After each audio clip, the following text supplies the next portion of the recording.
레위기 5장 1절부터 6절까지입니다.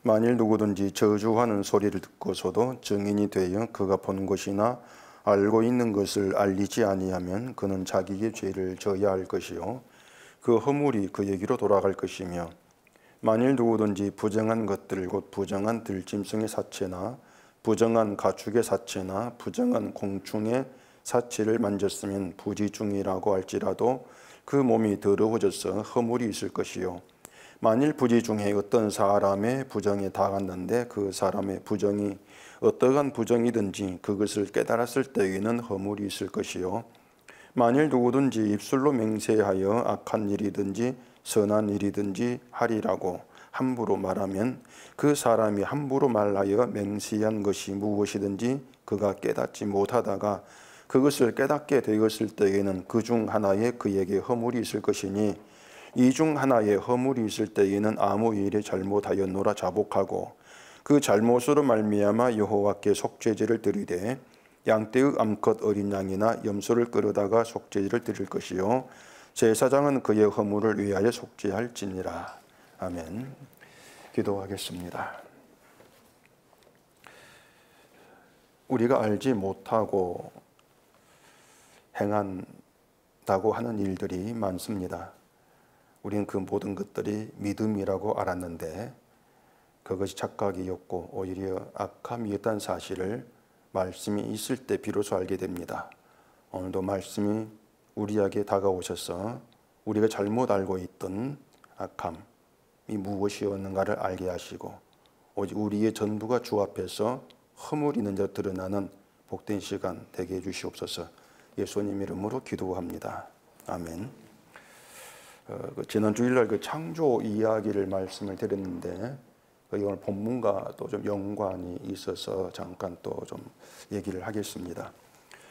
이 창조 이야기는 우리가 이 성경을 어떤 눈으로 봐야 되고 또 이 성경을 어떻게 해석해야 되는가를 보여주는 중요한 기준이 됩니다. 그렇기 때문에 그걸 이해하는 게 상당히 중요한 일인데, 이 창조가 시작되기 전에 땅에는 이미 사탄이 존재하고 있었다, 그렇게 말씀을 드렸죠. 이 사탄은 악한 영인데, 그런데 또 기억해야 될 것이 하나님의 영이 수면 위에 운행하시더라, 그러한 말씀도 있다는 것입니다. 그럼 이것이 무슨 뜻이 되는가 하면은 이 하나님의 창조가 악한 영과 하나님의 영이 함께 공존하는 그러한 상태의 땅에서 시작이 되었다, 이런 얘기가 되겠죠. 그런데 그것이 이 악과 하나님의 영, 선함을 같이 공존한 상태에서 창조를 시작하신 것이 하나님의 뜻이라는 겁니다. 자, 그럼 우리는 당연히 의문이 이제 생기지 않을 수가 없습니다.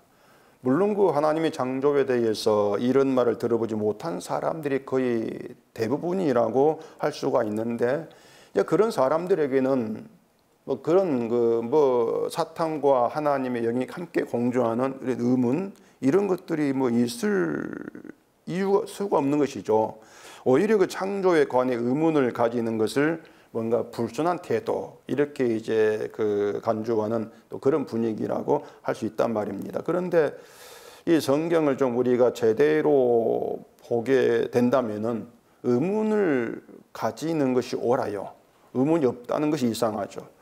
왜 그런가 하면 성경은 우리 생각 가지고는 도무지 이해가 안 되고 또 납득할 수도 없는 그런 일로 가득합니다.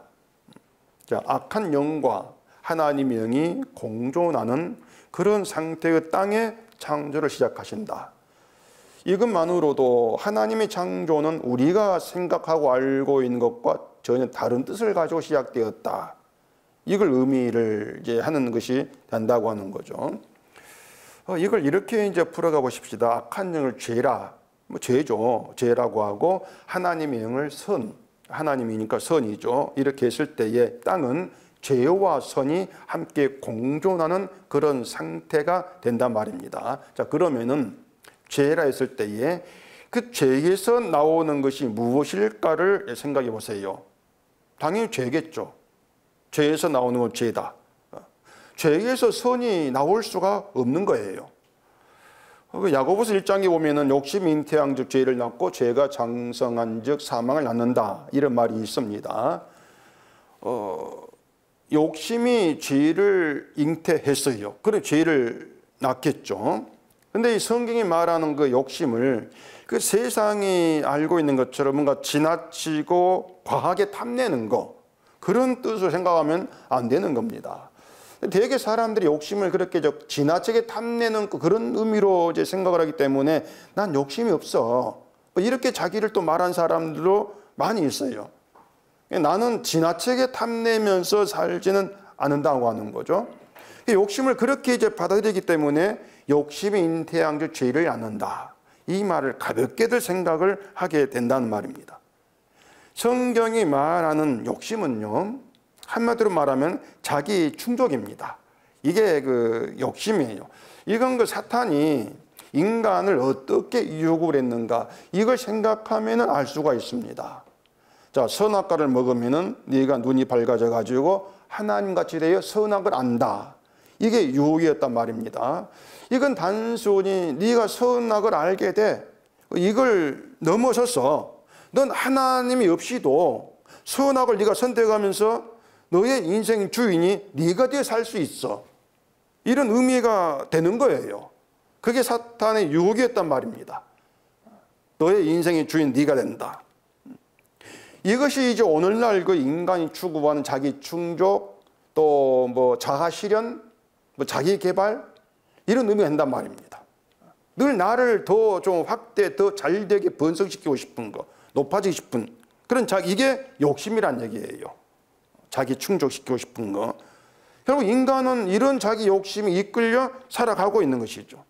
그러니까 인간과 욕심을 따로 떼어서 생각할 수가 없어요. 인간 자체가 욕심이란 말입니다.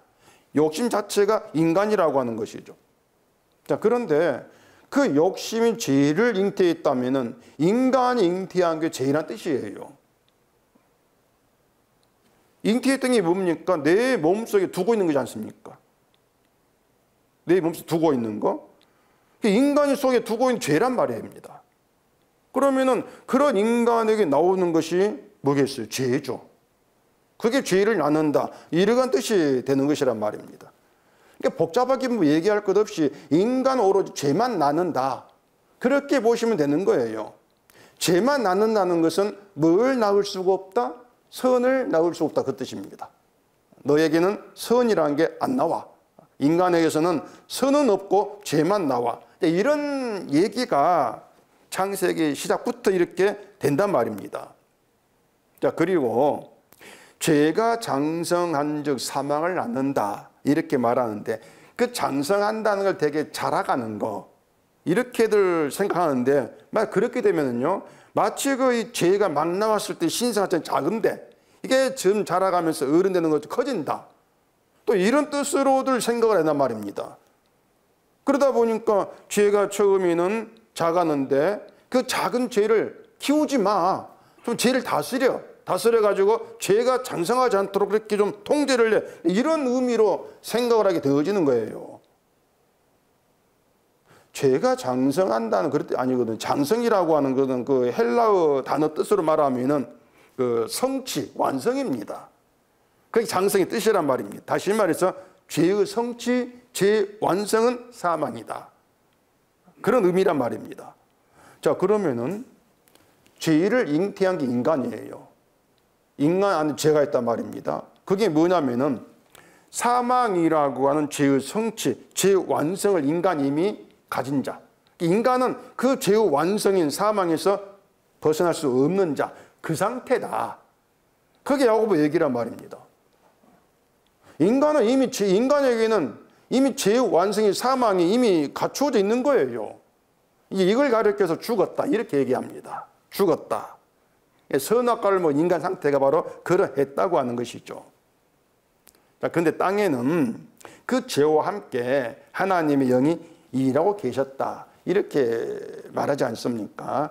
하나님의 영이 일한다고 하는 것은 죄를 박멸해버린 역할이 아니라고 말씀드렸어요. 근데 우리 상식대로라면은 죄가 있고 하나님의 영이 있으면 그 하나님의 영은 죄를 맡고 죄를 거하는 그런 역할. 이렇게 생각할 거란 말입니다. 근데 이제 그게 의문되는 것은, 아니 그것이 하나님 영이 하시는 일이라면 왜 창조 전에 미리 하나님의 영이 사탄을 제거하지를 않느냐, 이런 의문을 가지하는 얘기죠. 그러면 그에 대한 답부터 먼저 제시를 해야 돼요. 그래야만이 그 다음 창조에 넘어갈 수 있단 말입니다. 근데 그에 대한 답도 창조 넘어가 버리니까 이게 성경이 엉망이 돼버리는 것이에요. 사탄이 땅에 존재하게 된 그 이유가, 동기가 하늘의 전쟁에서 패해가지고 땅으로 내어 쫓겨났기 때문이다, 이렇게 말씀을 드렸는데, 자, 이것도 의문입니다. 하나님은 무엇 때문에 그 전쟁에 피한 그 사탄 악한 영을 하나님이 창조를 할 땅으로 쫓아보내는가? 그런 생각도 해봐야 되겠죠. 그렇지 않습니까? 그 땅은 이미 하나님께서 창조를 계획한 땅인데 왜 악한 영을 그 땅으로 쫓아냈는가? 전쟁에 패해서 하늘에서 이미 그냥 지옥으로 보내버리면 되는데. 그러면 간단하단 말입니다. 하나님이 창조 계획이 사탄이 땅으로 쫓겨난 후가 아니에요. 결국은 사탄을 땅으로 쫓아 보내신 것도 하나님의 창조 계획이 들어있다는 얘기입니다. 창조 계획 안에. 그래 복잡하죠. 이런 내용들이 인간의 생각 가지고 도무지 짐작을 못해요. 아니 그게 어떻게 하나님 일이냐 그 말입니다. 인간의 머리에는 와 닿지를 않습니다. 그러니 하나님 일이 비밀이에요. 인간이 알 수 없단 말입니다. 그러면은 죄에 대하여도 비밀이에요. 죄도 비밀이다. 따라서 결론을 할 수 있는 말은요, 인간은 죄를 모른다는 겁니다. 즉 이걸 결론 말씀드리려고 창조해야 한 겁니다. 인간 죄를 모른다. 죄를 잉태했는데, 내 속에 죄를 가지고 있는데, 내가 죄 자체다, 내가 죄를 잉태한 자야, 이걸 인식을 못합니다. 그렇기 때문에 내 속에 맞아, 난 죄가 있어, 그래 죄 있다 하자, 죄가 있는데 그래도 선함도 있어, 이런 착각에서 결국은 믿음으로 죄를 다스리고 선을 행한다, 이렇게들 이제 일을 한단 말입니다. 그렇게들 교회 생활하고 있는 거예요. 믿음의 능력을 죄를 다스리면서 선을 행하는 것, 그렇게 알고 살지 않습니까? 네, 그런 것들이 창조를 시작하신 하나님의 시각이 아니라 자기 시각입니다. 창조를 모른 내 시각에서 나를 보고 세상을 보는 인간의 판단이다, 그겁니다. 그런 인간에게 하나님의 영이 찾아오셔서 일하신다. 그럼 어떤 현상이 있게 되어질까? 영이 오면 어떻게 되어질까? 죄를 이기는 것이 아니고요, 죄를 알게 돼요. 죄를 모르는 인간에게서 죄를 아는 인간으로 변화한단 말입니다. 이걸 다른 말로 하면은 하나님의 시각으로, 내 시각이 아니고 하나님의 시각으로 세상과 나를 보게 되어진다. 보니까 선은 없더라, 죄밖에 없더라, 이런 판단이 나와지는 거예요. 이걸 가리켜 지혜라 그러면 지혜. 그게 지혜예요. 우리가 잠언서를 하면서 가장 많이 들었던 단어가 지혜고, 또 하나는 뭡니까? 미련함이죠. 지혜, 미련함. 지혜는 쉽게 말씀드릴게요. 지혜는 하나님의 시각으로 세상을 바라보게 되는 게 지혜입니다. 그게 지혜고, 그렇기 때문에 지혜로 알게 되는 것은 이 땅의 모든 건 죄, 그게 지혜로 알게 되어지는 거죠. 그리고 미련하다고 하는 것은 하나님의 시각이 아니라 내 시각으로 세상을 보는 거예요. 그렇게 내 시각으로 세상을 바라보기 때문에 그래, 죄도 있는데 선함도 있어. 그러면서 죄는 멀리하고 선을 행해야 돼. 이런 이제 생각이 나와지는 거죠. 그게 미련함이다. 그렇게 이제 생각하시면은 간단해요. 쉽죠. 그렇기 때문에 미련한 사람은 뭔가 선하다고 생각된 그런 일은 내가 저걸 행하면 선하게 돼. 그러면서 자꾸 내가 선한가 악한가, 이렇게 자기의 판단에서 벗어나지를 못하죠. 이렇게 미련한 인간이 성경을 하나님의 시각에서 보게 되었을 때에 이제 어떤 생각이 있게 되어지는가, 이것을 오늘 본문에서 생각해 보려고 하는 겁니다. 이 5장은 그 속건제에 대한 규례예요. 이 속건제와 속죄제가 같으면서 다른데, 같은 것은 죄를 사함받는다, 이게 같은 점이고, 다른 점은 속죄제는 하나님께 지은 죄를 사함받는데, 속건제는 이웃에게 지은 죄를 사함받는 것, 이게 이제 다른 점입니다. 그리고 이웃에게 지은 죄에 추가되는 게 보상이에요. 이웃에게 죄를 범했을 때에 피해를 입힌 일이 있게 되어지고, 그 피해 입힌 것에 대해서 보상을 하라. 피해 입은 액수 그대로 보상하는 것이 아니라 5분의 1, 20%를 더해가지고 보상을 하라. 만원어치 피해를 입혔으면 12,000원 보상하라. 이게 속건제 보상의 규례란 말입니다. 자, 그러면은 이 속건제 사람들이 또 섣불리 생각이 뭐냐면, 그래요? 그러면은 우리가 이웃과의 관계에서 내가 손해 입혔으면은 피해 보상 20% 더해가지고 피해 보상하면은 이 속건제 규례를 지킨 게 되겠네요? 이렇게들 생각하는데, 이게 이제 성경을 너무 쉽게 만만하게 보는 사람의 생각이란 말입니다. 인간은 죄를 잉태하고 있으면서도 죄를 모른다겠죠. 죄를 몰라요. 그래서 순순히 자기의 죄를 인정하지 않습니다. 죄를 모르니까 자기의 죄를 인정하지 않고, 이게 어떻게 되어지는가 하면 보세요. 자, 이웃에게 피해를 입혔다고 하십시다.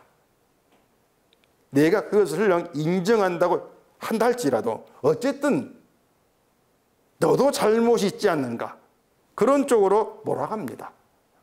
몇 대 몇, 뭐 10대 8, 5대 5, 뭐 교통사고에서 이런 배상 문제, 누가 더 잘못이 크냐, 이런 문제가 늘 등장하는데, 그거예요.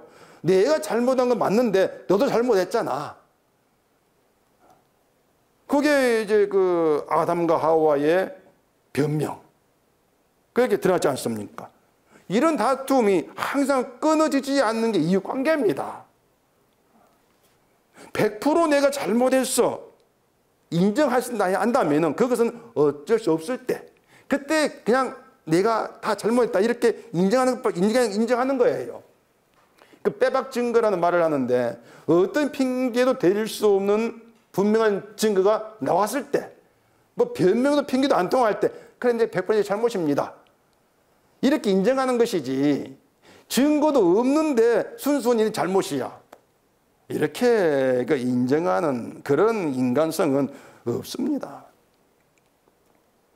이게 뭔가 하면은 나의 옳고 그름을 하나님 판단대로 바르게 판단하고 증거할 인간이 아니라는 것입니다.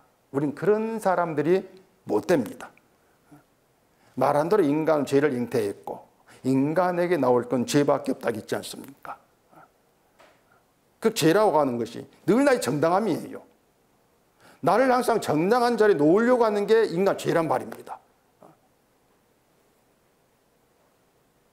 그렇기 때문에 이 사람이 나는 옳다, 나는 믿음이 있다, 그러면서 늘 자기를 옳은 자리로 집어넣으려고 하지 않습니까? 신앙생활도 바르고 성품도 좋고 뭐 이웃사람 피해 주지 않고 살아가고, 이런 식으로 이제 내가 옳다는 걸 얘기하면서 내가 나의 증인이 된다고 하는 겁니다. 그런데 내가 나의 증인 된다고 했을 때에 그걸 우리가 신뢰할 수가 없는 거죠. 증인이라고 하는 것은 증인에게 필요한 진실이거든요. 진실. 근데 인간은 진실을 말하지를 못합니다. 나에게 불리한 일이면은 진실로 감추지 않습니까? 그래서 인간에게 이 증인이라는 말이 나올 때 과연 증인될 능력이 있는가, 이것부터 생각을 해야 돼요. 그 증인 문제 1절에 나오는데 1절 봐보십시다. 만일 누구든지 저주하는 소리를 듣고서도 증인이 되어 그가 본 것이나 알고 있는 것을 알리지 아니하면 그는 자기의 죄를 져야 할 것이요 그 허물이 그에게로 돌아갈 것이며, 자, 그 증인이라고 하는 것은 뭐 아시는 대로 재판 자리에 와가지고 자기가 보고 들은 것을 사실 그대로 진술하는 그런 사람을 증인 이렇게 말하죠. 그러면은 증인의 의무는 자기가 본 것이나 알고 있는 것을 사실 그대로 말하는 게 증인의 의무란 말입니다. 만일 감추거나 거짓으로 말한다면 그것은 증인의 죄가 된다는 거죠. 그건 증인된 너의 죄로 돌아간다. 위증죄로 뭐 생각해도 되겠죠. 자, 십계명에 내 이웃에 대하여 거짓 증거를 하지 말라고 말을 하는데 그 거짓 증거한다는 것은 거짓말한다 그 뜻이거든요. 거짓말한다는 것이고 거짓말을 죄로 얘기를 하고 있단 말입니다. 거짓말은 죄지 않습니까? 무슨 하얀 거짓말 이런 말도 있는데 거짓말은 나쁘다는 게 우리 인식이에요. 거짓말 나쁜 거야. 그래서 거짓 증거하지 마. 이런 말씀을 보면은 거짓말은 나쁘니까 하나님 믿는 사람은 거짓말하면 안 돼. 거짓말하면 하나님께 영광이 되지를 못해. 이런 생각이 늘 앞선다는 얘기예요. 이게 문제가 뭔가 하면은 이 사람이 거짓되지 않고는 거짓말 없이 살아갈 수 없다는 것을 모른다는 겁니다. 사람은 거짓말 없이는 살 수가 없어요. 사람이 내가 본 것 알고 있는 것을 사실 그대로 말할 수 있는 그런 자가 못 된단 말입니다. 왜 그런가 하면은 이 사람의 선택은 언제나 늘 나에게 유리한 쪽을 선택합니다. 이런 사람이 어떻게 진실을 말한 증인의 역할을 할 수 있겠습니까? 만일 본 것 알고 있는 것을 사실 그대로 말한다면 그게 나에게 해가 될 때 그걸 감추잖아요. 근데 사실대로 말한다? 내게 해가 안 되기 때문에 말하는 거예요. 그렇게 좀 나누어서 생각해 봐야 한단 말입니다. 또 뭐 어떤 이 하나의 사건의 사실대로 증언했다고 해가지고 그 사람 평생 살아가면서 모든 일에 사실을 증언한다. 그렇게 말할 수 없지 않습니까? 이 사건에 유리하니까 증언했다가 또 이 사건에 불리한 거짓말하고 그렇게 철저하게 나의 유불리를 따라 증언하고 나가는 게 인간이에요. 그 전에 그 탄핵 심판 때문에 헌법재판소에 많은 증인 나와가지고 증언했지 않습니까? 어떤 사람 이렇게 말하고 또 어떤 사람 또 다른 말한단 말입니다. 또 그럼 그것이 거짓 증언이라고 하는 것을 증명하기 위해서 또 다른 증인 또 부른단 말이에요. 그리고 재판관은 좀 더 신빙성이 있는 말을 받으러 재판을 또 하게 되겠죠. 만약에 모든 재판에서 사람이 사실 그대로만 증언하는 그런 인간성을 가진 사람이라면 재판은 쉽죠. 뭐 재판 고민할 게 뭐가 있습니까? 증인 말 그냥 믿으면 되는 것인데. 근데 인간이 그렇지를 못한다는 우리도 알지 않습니까? 늘 나에게 불리하면 감추고 유리하면 사실은 증언하고 이런 점에서 우리는 증인 능력이 없다. 그렇게 봐야 돼요. 증인 능력이 없다. 그런 점에서 자기의 죄를 지어야 될 자가 인간이다. 증인이 못 되니까 증인 능력이 없으니까 결국은 자기의 죄를 질 자. 그게 인간으로 드러나는 것이죠. 그래서 1절 시작부터가 모든 인간이 거짓된 존재고 자기의 죄를 지고 있는 자 이렇게 얘기하면서 시작을 하고 있다는 것입니다. 그 사람들이 하나님의 죄에 대해서 하나님을 죄는 벌하고 선은 상 주는 이런 분으로들 알고 있는데 그래서 상 받기 위해 선을 행하라 이렇게도 얘기하지 않습니까? 히브리서 11장을 한번 찾아보십시다. 히브리서 11장 6절입니다. 믿음이 없이는 하나님을 기쁘시게 하지 못하나니 하나님께 나아가는 자는 반드시 그가 계신 것과 또한 그가 자기를 찾는 자들에게 상 주시는 이심을 믿어야 할지니라.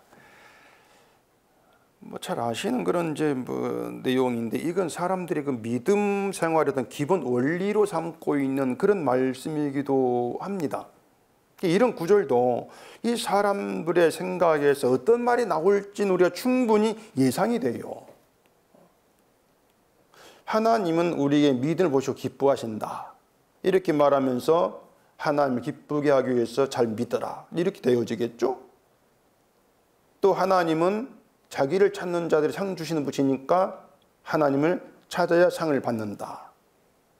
이게 믿음의 이제 원리로 이렇게 색이 있단 말입니다. 그러니까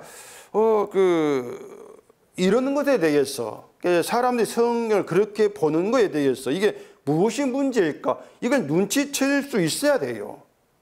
아주 간단합니다. 그런데 인간에게 믿음이 가능하냐?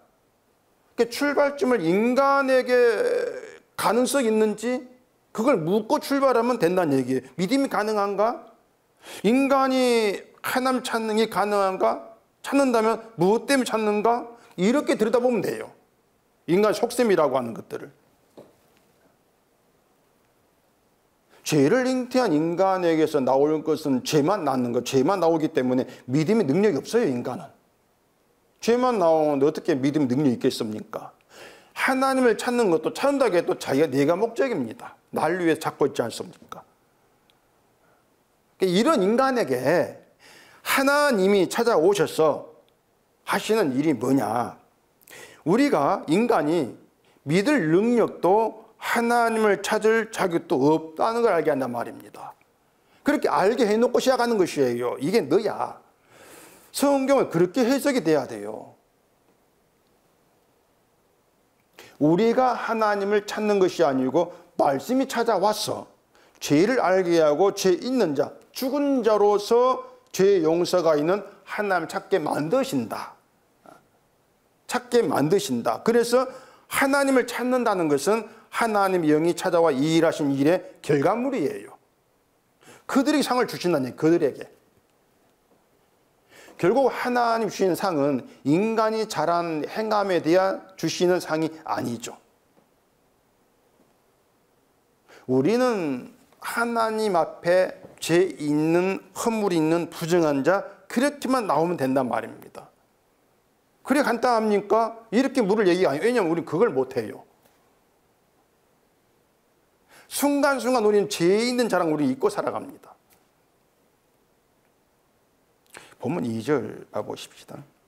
만일 누구든지 부정한 것들, 곧 부정한 들짐승의 사체나 부정한 가축의 사체나 부정한 곤충의 사체를 만졌으면 부지중이라고 할지라도 그 몸이 더러워져서 허물이 있을 것이요. 만일 부지중에 어떤 사람의 부정에 닿았는데 그 사람의 부정이 어떠한 부정이든지 그것을 깨달았을 때에는 허물이 있을 것이요. 부정한 걸 만지면 너도 부정하게 된다. 그 뜻인데 이것도요. 자, 이렇게 지키라. 이렇게 했을 때에 이게 별로 어려워 보이지 않게 된단 말입니다. 하나님이 부정하다고 한 것은 만지지 않으면 되겠죠. 부정한 들짐사체. 그게 뭐 호랑이든 너구리든 뭐든지 간에 이게 부정한 들짐승이야. 죽은 사체 만지지 마. 만지면 네가 부정해져. 만지지 말아야지. 간단하고 쉬워요. 유대인이 그렇게 율법을 지켰단 말입니다. 다시 또 말하지만 인간에게서는 죄만 나온다. 죄만 나와요. 그러면 인간이 하나님이 하지 말라는 걸 하지 않아서 그렇게 선을 행해서 선해지겠다. 말씀을 지키겠다. 그렇게 해서 상을 받고 벌 받지 않겠다. 이런 생각을 한다면은 그게 죄를 가진 인간으로서 옳은 것이냐? 옳은 게 아니다는 거죠. 자기 죄를 모르기 때문에 그런 생각이 나온다는 얘기예요. 유대인이 몰랐던 것이 바로 그런 문제였고 지금의 우리가 성경을 보면서도 바로 그러한 점들을 생각하지를 않습니다. 그래 우리가 이 성경 볼 때요. 그 내용 보면서 내 마음이 어떻게 움직이는가를 좀 잘 생각을 해야 돼요. 내 마음이 어떻게 움직이는가. 가령 지금 이 본문 2절, 3절 이걸 읽고 나서 부정한 들짐승, 부정 가축, 뭐 이 돼지도 들어가겠죠. 부정 곤충 이게 뭔가를 알고 싶어진다는 거죠. 부정한 게 뭐지? 알고 싶어지는 거. 그 마음을 어떻게 해석하면 되겠습니까? 부정한 것이 무언가를 알아서 이걸 만지지 않아야 되겠다. 만지면 안 되겠구나. 이런 생각이 앞서는 거죠. 마음이 그렇게 움직이는 것을 어떻게 해석하면 되겠는가? 간단해요. 부정한 사체를 만져서 더러워지고 허물 있는 자가 되는 것을 내가 피하겠다는 것입니다. 그게 죄라고 하는 거예요. 그게 죄다. 왜? 이미 하나님은 인간을 부정하고 더럽고 허물 있는 그런 대로 보시는데 더러운 자가 되는 것을 피하겠다. 내가 허물 있게 되는 것을 피하겠다. 이게 결국은 하나님께 깨끗한 자로 나아가겠다. 그 뜻이거든요. 이게 욕심이라고 하는 겁니다. 이런 점에서 이 하나님 말씀은 우리 죄를 드러내는 점에서 아주 완벽합니다. 말씀이. 우리의 그 숨어있는 죄까지 낱낱이 드러내는 게 말씀이에요. 하지 말라 이렇게 말씀하는 그 이면에는 하지 말라는 걸 내가 하지 않음으로써 믿음 있는 자가 되고 싶어하는 그 죄, 인간 죄. 그 죄를 드러내는 그 의도. 그걸 누가 알겠습니까? 인간의 생각이 그렇게 흘러가지를 못해요. 하나님은 하지 말라 이런 말씀을 통해서 너 속에 숨겨진 내 그 죄를 끄집어내는 것이구나. 사람은 그런 생각 가지고 성경을 보지를 않습니다. 그래서 죄를 죄로 아는 것도 우리가 성경 본다고 해가지고 자연히 알아지는 것이 아니고 하나님의 영, 성령이 찾아온 자에게서만 죄를 죄로 아는 그 현상이 나타나게 되어지는 것이에요. 죄는요, 이게 죄입니다. 이렇게 설명한다고 해가지고 알아먹는 그런 그 수준이 아닙니다. 그런 점에서 본문에서처럼 부정한 사체를 만지지 마라 이런 말씀을 하고 있는 것도 우리 속에 잉태된 죄를 끄집어내기 하는 미끼다. 이렇게 보시면 될 거예요. 미끼다. 그리고 우리는 그 미끼를 나를 배부르게 하는 어떤 그 밥, 나를 충족하게 하는 것으로 알고 덥석 물죠. 미끼를. 거기 뭐라고 했습니까? 부정한 거 만지지 않으면 부정해지지 않아. 그렇게 묻단 말입니다. 죄는요, 알면 알수록 참 교묘해요. 정말 교묘합니다. 이게 성경이 말하는 죄였나? 이게 나의 죄였나? 놀라게 되고요. 내가 죄를 안다고 했던 그런 내가 밀어냈구나. 이런 생각을 하지 않을 수가 없어요. 또 그 뒤 4절 봐보십시다. 혹 누구든지 무심중의 입으로 맹세를 바라여 악을 하리라 하든지 선을 하리라 하면 그 사람의 무심중에 맹세를 바라여 말한 것이 어떠한 일이든지 깨닫지 못하다가 그것을 깨달을 때에는 그 중 하나에 허물이 있을 것이니 이 중 하나에 허물이 있을 때에는 아무 일에 범과하였노라 자복하고. 이게 무슨 말인지 좀 애매할 것인데 이 세 번역이 좀 더 이해하게 되어 있습니다. 세 번 이렇게 되어 있습니다.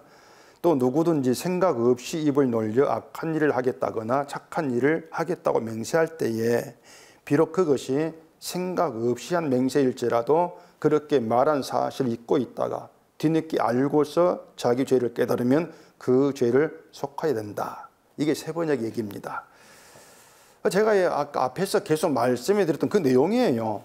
사람이자 보세요. 내가 악한 일을 할래.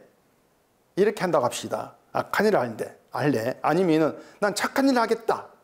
이렇게 이제 맹세를 했다고 했을 때에 그렇게 난 이렇게 할래 그 맹세 의미가 무슨 뜻인지 깨닫지 못하고 있다가 깨닫게 되면 그게 내가 했던 모든 말이 내 허물로 돌아오게 되어진다. 그 뜻이거든요. 쉽게 설명드릴게요. 사람이 내가 악을 행하겠다 이런 선언을 했다고 하십시다. 이게 어떤 점에서 잘못된 것이겠습니까? 내가 악을 행하겠다 이런 결심을 했어요. 그게 잘못이라면 뭐가 잘못이겠습니까? 지금까지 말씀드린 게 이 내용인데 사람이 악을 행하겠다 이렇게 말한다는 것은요, 내가 악을 주장한다 그 뜻이거든요. 바꾸고 말하면 난 악을 행할 수도 있고 행하지 않을 수도 있어. 악은 내 마음이 달렸어, 내 결심이 달렸어, 이런 뜻이란 말입니다. 만약에 사람이 나는 악에 끌려가고 있어, 도무지 악을 피할 수 없고 난 악을 잉태한 자야, 이렇게 나오면 내가 악을 행할래, 이런 말을 못하죠. 왜냐하면 이미 얘가 악을 잉태하고 있는데, 행함이 무슨 악인데 그런 말을 못하죠. 그래서 악을 행할래 이르간 그것을 반대로 하면은 악은 나쁜 거니까 난 행하지 않을 수도 있어, 이런 뜻이 되기도 한단 말입니다. 근데 인간은 그런 능력이 없어요. 죄를 낳을 수밖에 없기 때문에 악을 통제할 수 없습니다. 이게 인간됨이에요. 절대 악을 통제를 못해요. 오히려 악의 권세에 다스림 받고 있다. 이 그 기준에서 벗어나면 안 된다는 얘기입니다. 이걸 자꾸 잊어버려요, 사람들이. 내가 악이고 악에 다스림 받고 있다는 거. 악을 행하는가 행하지 않는가 따지기 이미 내가 악이라고 하는 거, 이걸 모른단 말입니다. 근데 악의 권세는요, 사탄은 인간으로 하여금 이런 사실을 눈치질 못하게 합니다. 사탄은 광명의 천사로 가능한 데 있지 않습니까? 악을 행하지 않으려고 하는 거, 넌 이게 믿음이야, 그렇게 유혹을 하죠. 이게 사탄이 가장하는 얘기란 말입니다.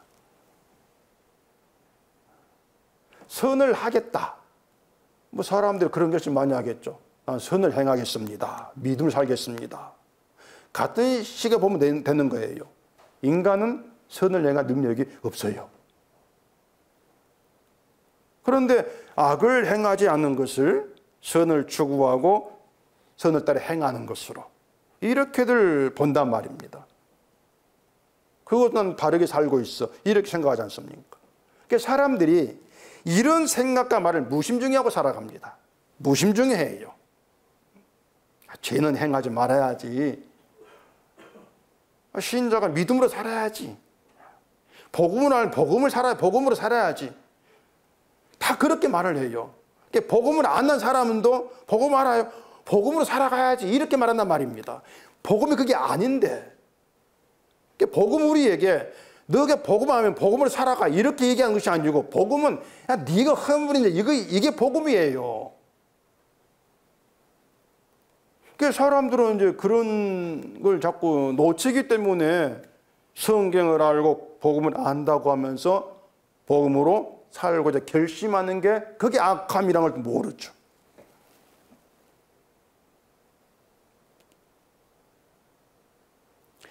하나님을 찾는 자에게 상 주신다고 했는데, 하나님을 찾는다는 게 뭐냐, 이런 생각들을 좀 기본적으로 하면서 성경을 봐야 되는데 그런 생각들을 안 하죠. 하나님을 찾는다고 하는 것은요, 죄 있는 자가 오직 나의 용서는 하나님께만 있습니다. 그게 하나님을 찾는 거예요. 하나님 어디 또 찾아갑니까 우리가? 보이지 않는 분인데 하나님을 찾아라. 어떻게 찾아야 돼요? 내 죄를 깨닫게 되어서 모든 은은 하나님께만 있다. 용서는 하나님께로부터 나오는 것. 그걸 알고 믿는 것이 하나님을 찾는 거예요. 결국에 하나님을 찾지 않는 건 죄를 모르기 때문이라고 할 수가 있는 거죠. 오히려 죄를 믿음으로 착각을 하죠. 그러다가 성경을 제대로 깨닫게 되면은 그것이 내가 하나님이 든지 믿기를 물었구나, 이걸 아는 거예요. 이 말씀이 내 속의 죄를 끄집어내었구나, 이걸 알게 되면서 그 순간 내 전부가 허물 덩어리가 되어버린단 말입니다. 내 전부가. 그렇게 하나님께 허물 있는 자로 죄를 자복하는 것. 이게 본문 얘기예요. 허물 있는 자로 죄를 자복한다. 이것도 우리가 할 수 있는 일이 아니란 얘기입니다. 그냥 하나님 부르면서 내 허물이 있습니다. 죄가 있으면 용서해 주세요. 이게 허물 있는 자로 죄를 자복하는 이게 아니에요. 죄 이야기를 하나 더 해보십시다. 잘 아는 부자와 나사로의 이야기입니다. 간단하게 부자는 잘 먹고 잘 살았고 나사로는 거지로 살았습니다. 부자는 지옥 갔고 나사로는 천국 갔습니다. 그 이야기에 믿음이 들어있는가 하면은 들어있지가 않아요. 믿음 이야기가. 들어있지 않지 않습니까? 그냥 부자는 지옥 갔어요. 나사로는 천국 갔어요. 거기에 이유가 없어요. 왜 부자가 지옥 갔나? 이 얘기가 나오지를 않아요. 근데 사람들이 상상력이 작용을 하죠. 그러면 이야기를 만들어냅니다. 천국은 믿음 있는 사람이 가니까, 또 지옥은 믿음 없는 사람이 가니까, 부자가 지옥 간 것은 믿음이 없는 행위를 했기 때문에 지옥 가지 않았겠는가? 상상력을 발휘한단 말입니다. 그러면 부자에게서 믿음이 없는 행위를 찾지 않습니까? 그래 나온 결론이 지만 잘 먹고 잘 살았다. 이게 믿음 없는 결론이에요. 지만 잘 먹고 잘 살았다. 부자 이야기는 그게 전부예요. 거지 나사로를 불쌍히 여기는, 도와주는, 집에 들어가서 배불리 먹게 주는, 이런 내용이 없으니까 거지를 불쌍히 여기는 마음이 없었어. 이게 믿음 없는 거야. 그래 지옥 갔어. 이렇게 만들어내죠. 그리고 나사로는 이게 또 믿음 이야기 없지 않습니까? 그래서 또 얘기를 만들죠. 거지로 있었으면서도 그래도 믿음이 있었으니까, 참고 견뎠으니까 천국까지 않았겠는가. 그런 상상력입니다. 그래서 만들어낸 결론이 구제를 힘쓰고 어떤 일에서든 믿음을 게을리면 안 되고 이런 얘기를 또 만들어내겠죠. 그런 말 들으면 사람들은 또 그래요. 그래, 맞아. 신자는 하나님의 사랑을 실천해야지. 가난한 자를 도와줘야지. 이러면서 구제하게 또 결심을 한단 말입니다. 구제가 선한 것이야. 그런데 그런 생각, 결심이 4절대로 함부로 하는 거예요. 함부로 하는 결심이다. 그리고 잊어버려요. 내가 그런 결심에 잊어버린단 말입니다. 내가 산 아파트 현관 앞에 나사로 같은 거지가 매일 아침 앉아있는 것도 아니고요. 잊어버리지 않습니까? 그러면 성경이 뭐가 되는 거예요? 자, 부자를 지옥 가게 하는 건 죄입니다. 분명한 거 죄예요. 그런 거 죄가 뭐냐? 이건 부자가 지옥 가서 행한 그 일에서 찾아볼 수 있어요. 지옥 가서 행한 일. 지가 잘 먹고 잘 사는 그걸 죄로 취급하지 않습니다. 죄는 지옥 가서 드러나요. 그 부자가 지옥 가가지고 원한 게 뭐였습니까? 나사로 손끝에 물을 찌어서 자기를 서늘하게 해달라. 이거 있지 않습니까? 지옥에서 물 한 방울을 원했는데, 지옥에서 그 물 한 방울, 손끝에 찍는 물 한 방울의 가치를 이 부자 알겠는 거란 말입니다. 물 한 방울이 이렇게 귀한 것이구나. 그런데 그 지옥에서 목말라 하면서 나는 이런 고통을 겪는 게 맞아. 이게 아니죠. 그것이 아니고 물을 찍어가지고 나를 서늘하게 해달라. 나를. 끝까지 나예요. 물 한 방울도 나를 위해서 이렇게 해달라. 자기 중심이란 얘기입니다. 그게 죄란 얘기예요. 무섭지 않습니까, 여러분? 그게 부자를 지옥 가게 위한 죄라면은 과연 이 땅에서 지옥에 해당되지 않는 인간이 있겠냐 말입니다. 없습니다. 우리는 물 한 방울의 가치조차도 몰라요. 지금 이렇게 36도 하면서 무덥다 할지라도 그래서 물 한 방울 귀하구나. 우린 그걸 모릅니다. 집에서 뭐 수도만 들면 물이 콜콜 쏟아지는데 뭐. 그 물 한 방울 찍어가지고 혀를 서늘하게 해달라. 그 한 방울 가지고 우리 모르고 살아가죠. 그 물 한 방울 은혜인데 우린 그걸 모른다는 얘기예요. 그 은혜를 우리가 얘기한다 할지라도 그 은혜를 나를 위해 써달라. 그거죠, 우린 또. 나 말고 저 사람을 위해서 하나님 은혜를 써주세요. 이게 없습니다, 우리는. 나를 위해 써달라. 내 중심이란 말입니다.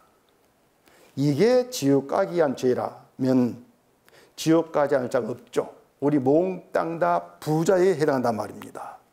그 점을 좀 놓치지 말자는 얘기예요. 이게 성경이에요. 지금 얘기하고 있는 것이. 하지 말라고 했으니까 안 하면 되겠지? 천만의 말씀입니다. 그래 6절에서 이제 이런 얘기를 합니다. 그 잘못으로 말미암아 여호와께 속죄제를 드리되 양떼의 암컷 어린 양이나 염소를 끌어다가 속죄제를 드릴 것이요 제사장은 그의 허물을 위하여 속죄할지니라. 자, 그 잘못으로 말미암아 여호와께 속죄제를 드리랬을 때에 5절까지 말씀을 기준으로 하면은 여호와께 속죄제를 드리지 않아도 될 인간 없죠. 모든 인간이 그 잘못으로 말미암아 속죄제를 드려야 될 인간이다. 이걸 지금 얘기하고 있는 것입니다. 뭐 하고 안 하고 따져가면서 난 이걸 안 했으니까 이걸 했으니까 그럼 네가 제사 드릴 필요가 없네. 속건제 이웃에 보상할 것도 없네. 그런 생각들을 갖지를 말란 얘기예요. 결국은 모든 인간을 죄를 자복해야 될 허물 있는 자로 여호와께 나오게 하는 이게 말씀이에요. 미끼를 던져서 물었을 때에 죄 있는 자로 끌어내는 거. 하지 말라 말씀을 던집니다. 하지 말아야 되겠네. 미끼를 문 거예요. 그래서 끄집어냈을 때에 이게 죄였구나. 그렇게 허물 있는 자. 그 잘못 때문에 말미암아 나와 속죄제를 드리라. 어떤 인간도 나는 괜찮습니다. 난 옳습니다. 이렇게 자기를 판단할 인간이 없다는 겁니다. 모두가 다 그 허물을 위해서 속죄할 자다. 이게 제사의 원칙이에요. 제사는 인간을 의롭게 만들지를 않습니다. 매일 아침 저녁으로 번제를 드리면서도 제사가 반복되고 있다면 제사라고 하는 거 인간은 옮기지를 못해요. 늘 허물리는 대로 하는 게 불러낸다는 얘기입니다. 인간의 온전함은 예수의 피로 이루어집니다. 예수의 피로만. 이게 신약의 십자가예요. 예수의 피로만. 그래서 우리가 보고 있는 5가지 제사는 예수의 피로 이루어진 것이죠. 예수 안에서. 그렇기 때문에 예수 안에 있는 자는 더 이상 제사, 자기 행함에 매일 필요가 없게 되어지는 것입니다. 이런 성경 이치를 이제 알지 못한 사람들이 늘 신경 쓰는 것이 내가 뭘 했는가 하지 않았는가. 이 문제란 말입니다. 이 사람들은요, 제가 그 말씀대로 행하지 않으면 구원받지 못하고 지옥 가는 줄로 알아요. 거의 그 기독교인들이 그렇게 알고 있습니다. 십자가를 얘기하는 십자가 아니 결국에는. 그러니까 성경필 보면서 내가 이렇게 못했네? 그럼 내가 지옥 가지 않을까 벌벌 뜬단 말입니다. 근데 죄를 깨닫고 내 허물을 알고 허물 있는 자로 하나님을 찾게 된 그런 사람들은 나의 모든 죄를 대신 지고 죽으신 피 흘리신 주를 바라보게 됩니다. 주를 바라봐요. 그렇게 주의 피 안에서 온전함을 입은 이게 하늘의 이치다. 이게 복음, 이게 구원이야. 이걸 깨달았을 때에는 내가 행하고 행하지 않은 것에 의미를 안 둡니다. 내 행함 때문에 구원을 받지 못한다거나 천국에 들어가지 못하는 또 내 행함 때문에 구원받는 이런 일은 없다. 이걸 이미 알게 된 것이죠. 그래서 자기를 볼 이유가 없는 거예요. 결국 주를 보면서 주님이 하신 일만 높이게 되는 것이죠. 이것 때문에 성경은 인간을 죽음이라고 하는 문을 통과하게 합니다. 이게 성경이에요. 그리고 죄만 나온 죽은 자야, 이걸 드러내면서 너의 힘으로 사는 것이 아니고 네 믿음이 아니고 주의 피가 너의 생명이 되어서 너를 살린다. 이러한 참된 생명 이치를 알게 하는 거죠. 그렇게 해서 사도 바울처럼 십자가에 죽으신 주만 알고 주만 자랑하는 그런 자로 세우신다는 얘기입니다. 주만 자랑하라고, 주만 자랑한 자로.